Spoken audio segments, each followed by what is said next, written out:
Hello student, आज ही download करें Google play से फार्मेसी क्लासेस ऐप को, जिसमें आपको मिलेंगे हैंड रिटन नोट्स। इस हैंड रिटन नोट्स में प्रत्येक टॉपिक को सिंपल लैंग्वेज एवं सुटेबल डायग्राम के द्वारा डिफाइन किया गया है। साथ ही जीपेट के पॉइंट ऑफ व्यू से प्रत्येक टॉपिक में जितने भी इंपोर्टेंट क्वेश्चन है उसको हैंड रिटन नोट्स में मेंशन किया गया है। तो देर किस बात की, आज ही डाउनलोड करें गूगल प्ले से फार्मेसी क्लासेस ऐप को। आज हम लोग इस वीडियो में किसी भी सब्सटेंस के सेल के अंदर एवं सेल के बाहर के मूवमेंट के बारे में स्टडी करेंगे। कैसे कोई सब्सटेंस हमारे सेल मेम्ब्रेन को या प्लाज्मा मेम्ब्रेन को क्रॉस करके सेल के अंदर एवं बाहर के मूवमेंट को कर पाता है। बेसिकली किसी भी सब्सटेंस का ट्रांसपोर्ट हमारे सेल के अंदर दो मैकेनिज्म के द्वारा होता है। फर्स्ट पैसिव ट्रांसपोर्ट एवं second active transport. Passive transport को डाउन हिल ट्रांसपोर्ट कहते हैं, वहीं एक्टिव ट्रांसपोर्ट को अप हिल ट्रांसपोर्ट कहते हैं। आइए जानते हैं सबसे पहले पैसिव ट्रांसपोर्ट क्या होता है। पैसिव ट्रांसपोर्ट को समझने के लिए आप अपने डिस्प्ले पे इस ग्राफ को देख पा रहे होंगे। अगर कोई पानी बी से ए के डायरेक्शन के तरफ बह रही है और उसमें हमें किसी सब्सटेंस को फ्लो कराना है बी से ए के तरफ ही, तो हमें किसी प्रकार की एनर्जी की रिक्वायरमेंट नहीं होती। इस ग्राफ में हमारा जो फ्लूइड का डायरेक्शन है वो बी से ए की तरफ फ्लो कर रहा है। अगर कोई फ्लूइड बी से ए की तरफ फ्लो कर रहा है, अगर इसमें हमारे सब्सटेंस का मूवमेंट बी से ए की तरफ ही कराना हो तो हमें किसी प्रकार की एनर्जी की रिक्वायरमेंट नहीं होगी। मतलब वहीं बात करें एक्टिव ट्रांसपोर्ट की, तो active transport up hills transport के नाम से भी जाना जाता है। अप हिल्स ट्रांसपोर्ट है। एक्टिव ट्रांसपोर्ट के मैकेनिज्म को देखने के लिए आप अपने डिस्प्ले पे इस ग्राफ को देख पा रहे होंगे। इस ग्राफ में जो हमारा वाटर का फ्लो है वो बी से ए की तरफ हो रहा है। अगर कोई सब्सटेंस या वाटर का फ्लो बी से ए की तरफ हो रहा है और उसमें हमें अपने मटेरियल का मूवमेंट ए से बी के डायरेक्शन में कराना हो, अर्थात इसके फ्लो के डायरेक्शन के अगेंस्ट कराना हो, तो हमें एनर्जी की रिक्वायरमेंट होती है। अर्थात एटीपी का यूटिलाइज होगा, जिसमें हमारा सब्सटेंस बी से ए की तरफ मूव कर पाएगा। लेकिन वहीं बात करें पैसिव ट्रांसपोर्ट में, पैसिव ट्रांसपोर्ट में हमारा जो वाटर का मूवमेंट है वो बी से ए की तरफ है, साथ ही जो हम सब्सटेंस को मूव करा रहे हैं वो भी बी से ए की तरफ ही हो रहा है, अर्थात कंसंट्रेशन ग्रेडियंट के डायरेक्शन में हो रहा है। तो हमें इसमें किसी प्रकार की एनर्जी की रिक्वायरमेंट नहीं होगी। वहीं बात करें एक्टिव ट्रांसपोर्ट की, तो एक्टिव ट्रांसपोर्ट में हमारा जो फ्लूइड का फ्लो है वो बी से ए की तरफ है, लेकिन जो हमारा सब्सटेंस का ट्रांसपोर्ट कराना है वो ए से बी की तरफ कराना है, अर्थात फ्लो के डायरेक्शन के अगेंस्ट कराना है, जिसमें हमें एनर्जी की रिक्वायरमेंट होगी। यही बेसिक अंतर होता है पैसिव ट्रांसपोर्ट एवं एक्टिव ट्रांसपोर्ट मैकेनिज्म में। पैसिव ट्रांसपोर्ट में किसी भी सब्सटेंस का मूवमेंट हायर कंसंट्रेशन से लोअर कंसंट्रेशन की तरफ होता है, सेमी परमेबल मेम्ब्रेन के थ्रू। वहीं बात करें एक्टिव ट्रांसपोर्ट मैकेनिज्म में, तो किसी भी सब्सटेंस का मूवमेंट लोअर कंसंट्रेशन से हायर कंसंट्रेशन की तरफ होता है। पैसिव ट्रांसपोर्ट के मैकेनिज्म में किसी भी सब्सटेंस का मूवमेंट कंसंट्रेशन ग्रेडियंट के डायरेक्शन में होता है। वहीं बात करें एक्टिव ट्रांसपोर्ट मैकेनिज्म में, तो किसी भी सब्सटेंस का मूवमेंट लोअर कंसंट्रेशन से हायर कंसंट्रेशन की तरफ हो रहा है, मतलब कंसंट्रेशन ग्रेडियंट के अगेंस्ट किसी भी सब्सटेंस का मूवमेंट होता है एक्टिव ट्रांसपोर्ट मैकेनिज्म में। यही कारण है कि इसमें एटीपी अर्थात एनर्जी की रिक्वायरमेंट होती है। वहीं बात करें पैसिव ट्रांसपोर्ट मैकेनिज्म में, तो इसमें फ्लो के डायरेक्शन में हमारे सब्सटेंस का मूवमेंट हो रहा है, अर्थात कंसंट्रेशन ग्रेडियंट्स के डायरेक्शन में हो रहा है, सेमी परमेबल मेम्ब्रेन के थ्रू। यही कारण है कि इसमें एनर्जी की रिक्वायरमेंट नहीं होती है as compare to active transport mechanism. SPM की बात करते हैं। एसपीएम सेमी परमेबल मेम्ब्रेन होता है। सेमी परमेबल मेम्ब्रेन बायोलॉजिकल हो सकता है या सिंथेटिक या पॉलीमरिक मेम्ब्रेन हो सकता है, जो कुछ ही सब्सटेंस के मूवमेंट को अपने थ्रू अलाउ करता है। सेमी परमेबल मेम्ब्रेन का बायोलॉजिकल एग्जाम्पल है हमारा phospholipid bilayer. Phospholipid bilayer example होता है बायोलॉजिकल सेमी परमेबल मेम्ब्रेन का।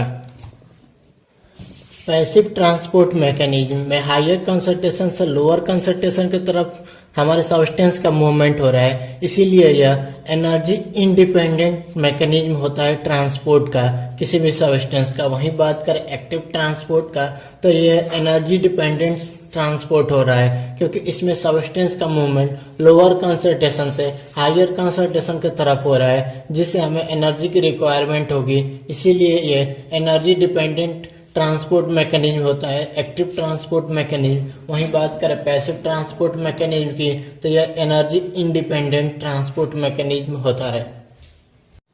आइए जानते हैं कुछ basic different passive transport mechanism एवं active transport mechanism. Passive transport mechanism में प्रोटीन कैरियर पंप इन्वॉल्व नहीं होता है, जबकि वहीं बात करें एक्टिव ट्रांसपोर्ट मैकेनिज्म तो इसमें प्रोटीन कैरियर पंप इन्वॉल्व होता है।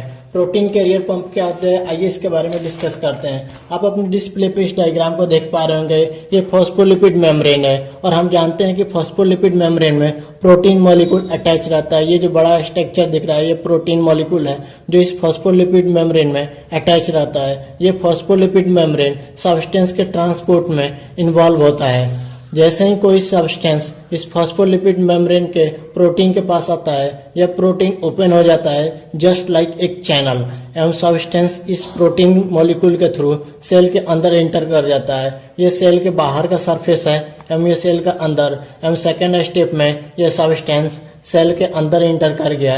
यही मैकेनिज्म होता है प्रोटीन मॉलिक्यूल का किसी भी सब्सटेंस को सेल के अंदर ट्रांसपोर्ट के लिए।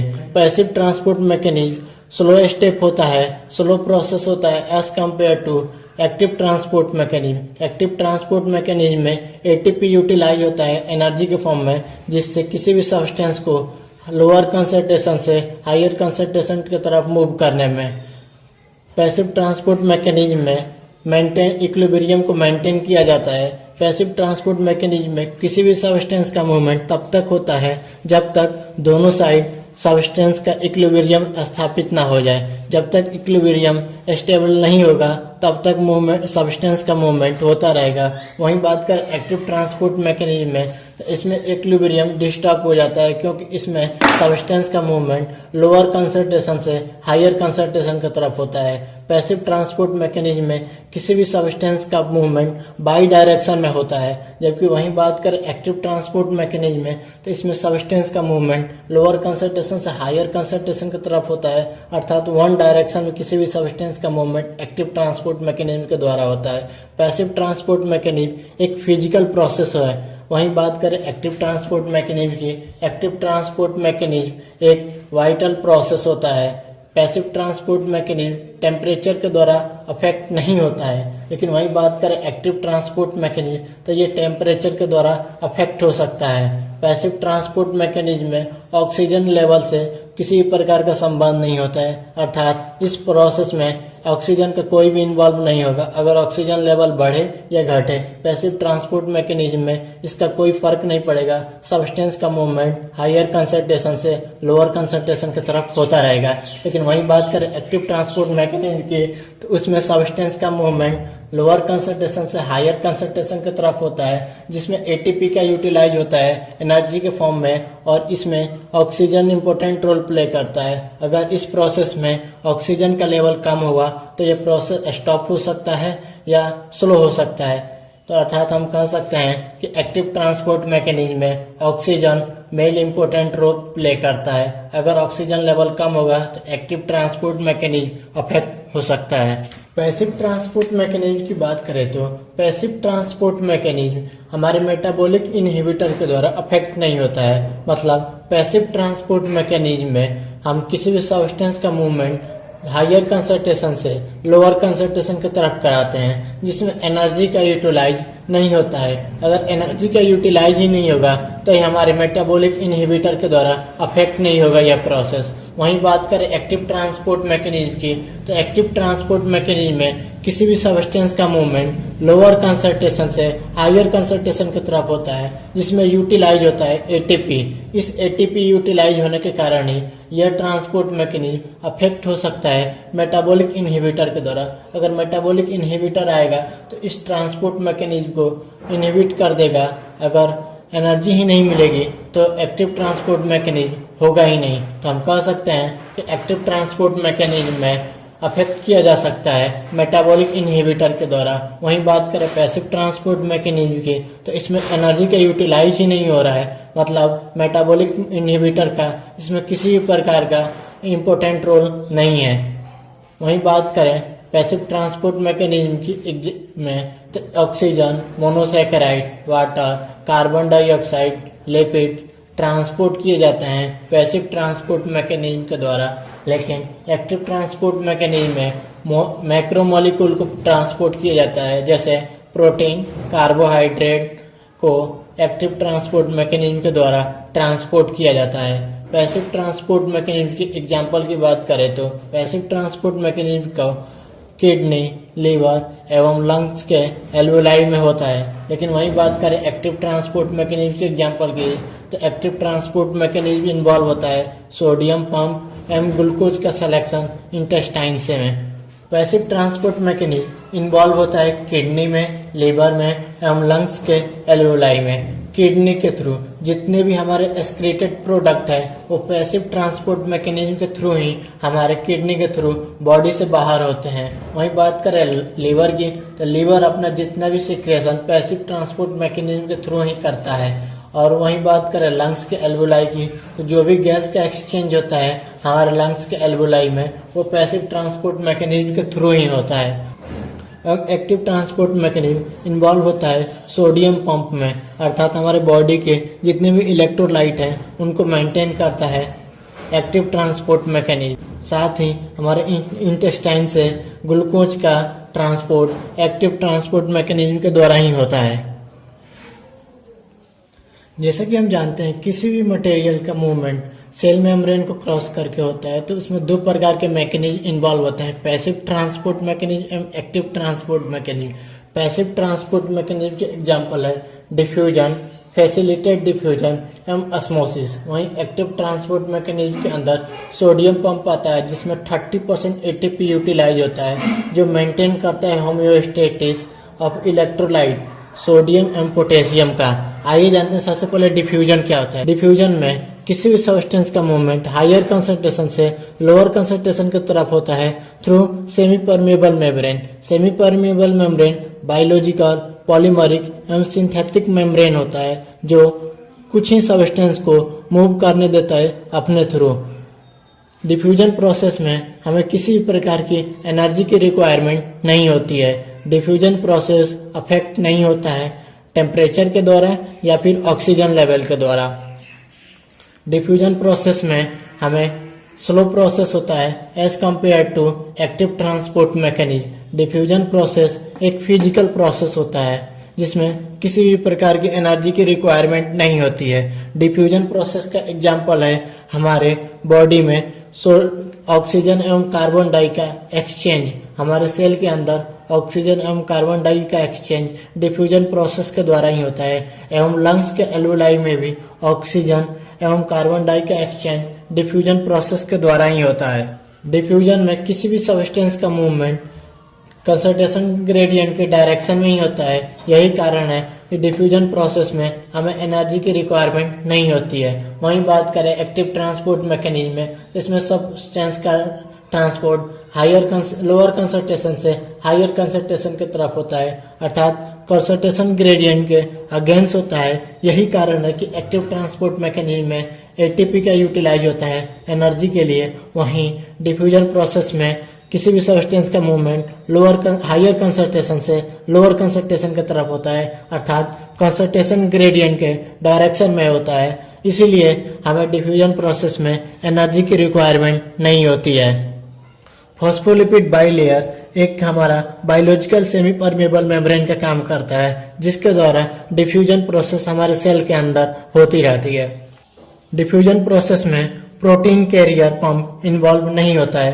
प्रोटीन कैरियर पंप जैसा कि इस डायग्राम में आप देख पा रहे होंगे, इसमें ये जो प्रोटीन है ये एक ट्रांसपोर्टर का काम करता है। जो फॉस्फोलिपिड मेम्ब्रेन में ये प्रोटीन अटैच रहता है और ये किसी भी सब्सटेंस को सेल के अंदर एवं सेल के बाहर के मूवमेंट में इन्वॉल्व होता है, जबकि डिफ्यूजन प्रोसेस में इस प्रोटीन ट्रांसपोर्ट मैकेनिज्म इन्वॉल्व नहीं होता है। वहीं बात करें फैसिलिटेड डिफ्यूजन का, फैसिलिटेड डिफ्यूजन प्रोसेस भी पैसिव ट्रांसपोर्ट मैकेनिज्म का एग्जाम्पल है। इसमें भी किसी भी सब्सटेंस का मूवमेंट हायर कंसंट्रेशन से लोअर कंसंट्रेशन की तरफ होता है, जिसमें एनर्जी की रिक्वायरमेंट नहीं होती है। फैसिलिटेटेड डिफ्यूजन प्रोसेस में तब यूटिलाइज किया जाता है जब कोई सब्सटेंस डिफ्यूजन प्रोसेस के द्वारा सेमी परमेबल मेम्ब्रेन को क्रॉस नहीं कर पाता है, तो फैसिलिटेटेड डिफ्यूजन प्रोसेस यूटिलाइज किया जाता है। फैसिलिटेटेड डिफ्यूजन प्रोसेस के द्वारा किसी भी सब्सटेंस को सेल के एक्सटर्नल पार्ट से सेल के इंटरनल पार्ट में किसी भी सब्सटेंस को ट्रांसपोर्ट किया जाता है फैसिलिटेटेड डिफ्यूजन प्रोसेस के द्वारा, जिसमें एनर्जी की रिक्वायरमेंट नहीं होती है। जैसे glucose, amino acid facilitated diffusion process के द्वारा हमारे सेल के अंदर ट्रांसपोर्ट होते हैं, जिसमें एनर्जी की रिक्वायरमेंट नहीं होती है। फैसिलिटेटेड डिफ्यूजन प्रोसेस में प्रोटीन पंप इन्वॉल्व होता है। प्रोटीन पंप हमारे फॉस्फोलिपिड मॉलिक्यूल मेम्ब्रेन में प्रोटीन मॉलिक्यूल अटैच होता है, जो किसी भी सब्सटेंस को सेल के आउटर सरफेस से सेल के इनर सरफेस में मूवमेंट में मदद करता है, जिसमें एनर्जी की रिक्वायरमेंट नहीं होती है फैसिलिटेटेड डिफ्यूजन प्रोसेस में। वहीं बात करें ऑस्मोसिस का, तो ऑस्मोसिस भी एग्जाम्पल है पैसिव ट्रांसपोर्ट मैकेनिज्म में, अर्थात इसमें भी सब्सटेंस का मूवमेंट हायर कंसंट्रेशन से लोअर कंसंट्रेशन की तरफ होगा एवं एनर्जी की रिक्वायरमेंट नहीं होगी। पैसिव ट्रांसपोर्ट मैकेनिज्म इन्वॉल्व होगा ऑस्मोसिस प्रोसेस में। ऑस्मोसिस डिपेंड करता है कंसंट्रेशन के ग्रेडियंट पे। ऑस्मोसिस प्रोसेस में सॉल्वेंट का मूवमेंट हायर कंसंट्रेशन से लोअर कंसंट्रेशन की तरफ होता है। ओनली सॉल्वेंट का मूवमेंट सॉल्यूट का नहीं होता है ऑस्मोसिस प्रोसेस में।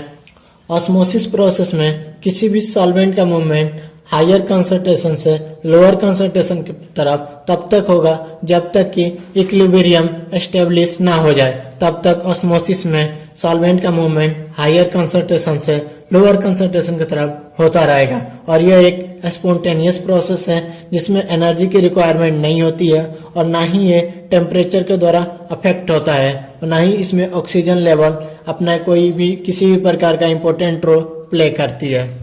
जैसा कि मैंने बताया, ऑस्मोसिस भी स्पॉन्टेनियस मूवमेंट होता है सॉल्वेंट का हायर कंसंट्रेशन से लोअर कंसंट्रेशन की तरफ थ्रू सेमी परमेबल मेम्ब्रेन, जिसमें concentration gradient important role play करता है। आप अपने डिस्प्ले पे इस डायग्राम को देख पा रहे होंगे। इस डायग्राम के थ्रू हम कंसंट्रेशन ग्रेडियंट के बारे में समझेंगे। किसी भी सॉल्यूशन में change in concentration of solute concentration gradient कहलाता है, अर्थात ये जो ए पार्ट है एवं ये बी पार्ट है। ए पार्ट में सॉल्यूट का कंसंट्रेशन कम है as compare to B. B में सॉल्यूट का कंसंट्रेशन ज्यादा है एवं सॉल्वेंट का कंसंट्रेशन कम है। वहीं बात करें ए का, तो ए में सॉल्वेंट का कंसंट्रेशन तो ज्यादा है लेकिन सॉल्यूट का कंसंट्रेशन कम है एवं ये बीच में सेमी परमेबल मेम्ब्रेन है। इसमें ऑस्मोसिस प्रोसेस होगा एवं सॉल्वेंट ए से बी की तरफ मूवमेंट करेगा, और ये मूवमेंट तब तक होगा जब तक कि दोनों तरफ इक्विलिब्रियम एस्टेब्लिश ना हो जाए। यह प्रोसेस इक्विलिब्रियम प्रोसेस होता है जो कि स्पॉन्टेनियस होता है एवं इसमें एनर्जी की रिक्वायरमेंट नहीं होती है, और यह स्लो प्रोसेस होता है as compare to active transport mechanism. आइए हम एक और एग्जाम्पल लेते हैं जिसके द्वारा हम ऑस्मोसिस को बढ़िया से डिफाइन कर पाएंगे। आप अपने डिस्प्ले पे इस फिगर को देख पा रहे होंगे। इस फिगर में भी जो हमारा वाटर का कंसंट्रेशन है वो हाई है as compare to this side. इस साइड में वाटर का कंसंट्रेशन लो है एवं बीच में सेमी परमेबल मेम्ब्रेन है, अर्थात इसमें जो मूवमेंट होगा सॉल्वेंट का, इसमें सॉल्वेंट वाटर है तो सॉल्वेंट का मूवमेंट बी से ए की तरफ होगा, क्योंकि इसमें वाटर का कंसंट्रेशन कम है और यह ऑस्मोसिस प्रोसेस होगा। इसमें वाटर का कंसंट्रेशन ज्यादा है और इसमें वाटर बी से ए साइड में तब तक मूव करेगा जब तक कि दोनों तरफ इक्विलिब्रियम एस्टेब्लिश ना हो जाए, और यह एक स्पॉन्टेनियस प्रोसेस होता है और यह एक ऑस्मोसिस है जिसमें किसी भी प्रकार की एनर्जी की रिक्वायरमेंट नहीं होती है। डायग्राम के थ्रू हम ऑस्मोसिस प्रोसेस के बारे में समझेंगे। आप देख पा रहे होंगे ये फर्स्ट, सेकेंड एवं थर्ड एक ही बीकर को 3 कंपार्टमेंट में डिवाइड किया गया है। फर्स्ट में, सेकेंड में एवं थर्ड में तीनों में WBC को रेड ब्लड सेल को डिप किया गया है। आइसोटोनिक सॉल्यूशन में जैसे ही हम WBC को डिप किए तो WBC के स्ट्रक्चर में किसी प्रकार का चेंजेस नहीं हुआ। इसका कारण यह है कि जो हमारा सॉल्वेंट था एवं जो WBC है इसमें दोनों के सॉल्वेंट का जो अमाउंट है वो एक समान है, इक्विलिब्रियम है, इसीलिए किसी भी प्रकार का मूवमेंट नहीं हुआ। क्योंकि हम जानते हैं कि ऑस्मोसिस प्रोसेस में सॉल्वेंट का मूवमेंट प्रोसेस में यहाँ पे WBC में एवं यहाँ के जो सॉल्वेंट है यहाँ दोनों के सॉल्वेंट का अमाउंट एक समान है, जिसके कारण यहाँ पे किसी भी प्रकार का मूवमेंट नहीं हुआ एवं WBC का स्ट्रक्चर नॉर्मल रहा। जैसे ही हम WBC को हाइपोटोनिक सॉल्यूशन में डिप किए, हाइपोटोनिक सॉल्यूशन से सॉल्वेंट का मूवमेंट सेल के अंदर होने लगा, जिसके कारण हमारा स्वेल कर गया। वाटर का मूवमेंट या सॉल्वेंट का मूवमेंट सेल के अंदर की तरफ होने लगा, अर्थात सेल के अंदर सॉल्वेंट का अमाउंट कम था as compare to external environment. वहीं बात करें थर्ड एग्जांपल का, तो जैसे ही हम WBC को हाइपरटोनिक सॉल्यूशन में डिप किए तो हमारा जो WBC का अंदर का जो सॉल्वेंट था वो इस इन्वायरमेंट में मूव होने लगा, जिसके कारण हमारा WBC श्रिंक हो गया और वाटर का लॉस हुआ। ये वाटर का लॉस इसलिए हुआ ताकि जो ये हमारा बाहरी जो इन्वायरमेंट है वहाँ पे सॉल्वेंट का अमाउंट कम था। उस सॉल्वेंट के अमाउंट को पूरा करने के लिए WBC से सॉल्वेंट रिमूव हुआ, जिससे WBC श्रिंक कर गया। वहीं बी फिगर की बात करें तो इसमें वाटर का मूवमेंट सेल के अंदर इसलिए हुआ कि सेल के अंदर सॉल्वेंट का अमाउंट कम था as compare to external environment. एवं आइसोटोनिक सॉल्यूशन में दोनों सेल के अंदर एवं सेल के बाहर दोनों इन्वायरमेंट में सॉल्वेंट का अमाउंट एक समान था, इसीलिए WBC का स्ट्रक्चर में किसी प्रकार की चेंजेस नहीं हुआ। अर्थात आप समझ पा रहे होंगे ऑस्मोसिस प्रोसेस में केवल सॉल्वेंट का मूवमेंट होता है हायर कंसंट्रेशन से लोअर कंसंट्रेशन की तरफ। वहीं बात करें हमारे जो एक्टिव ट्रांसपोर्ट मैकेनिज्म है, एक्टिव ट्रांसपोर्ट मैकेनिज्म इन्वॉल्व होता है हमारे होम्योस्टेटिस को मेंटेन करने के लिए इलेक्ट्रोलाइट के। हमारे जो एक्स्ट्रा सेलुलर इलेक्ट्रोलाइट्स है वो सोडियम एवं पोटेशियम को मेंटेन करता है एक्टिव ट्रांसपोर्ट मैकेनिज्म, जिसमें ATP यूटिलाइज होता है। 30% ATP यूटिलाइज होता है हमारे इलेक्ट्रोलाइट के होम्योस्टेटिस को मेंटेन करने के लिए।